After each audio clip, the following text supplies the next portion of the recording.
Hello, gandang tanghali na naman sa lahat yung madadaanan ng video. Ano po ang pinagkakaabalahan natin? Ako ito, nagluto na naman ako ng ulam. Tapos na naman to hanggang mamayang hapon. Hindi naman piling tawagan tong Bicol Express kasi wala siyang bagong.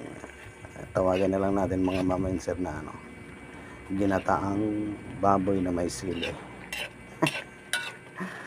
Yan po ang ulam ko ngayon. Yan po ang nabili. Bali halagang 100 pesos yung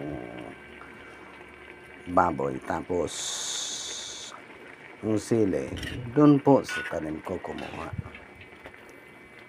Alam niyo na to, may mga tanim ako na sili sa mga gulay-gulay.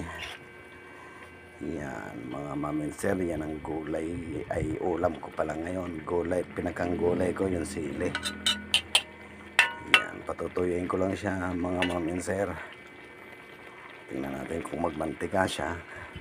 Kasi ginamit ko dyan Coco Mama. Tapos nagsaing na rin ako mga maminser. Yan. Mahilig ako sa medyo hindi naman na pagkaluto ng kanin, yung lang na hindi siya masasabi na malambot, yung medyo matigas lang na kanin, doon ako mahilig mga maminser. Tapos talagang mahilig ako sa sili, may maraming bunga mga maminser yung sili ko doon na tanim, kaya kinuha ko na. Yan ang pinakagulay ko ngayon. Tagos na naman yan mamaya. Sana yung madadaanan makakita nitong video ko laging nasa mabuting kalagayan at malayo sa anumang sakit.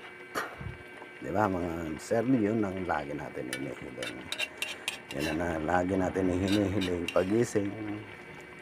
Pasalamat sa Panginoon at binigyan niya pa tayo ng panibagong buhay sa ating pagising sa umaga. At malaya tayo sa anumang sakit at disgrasya.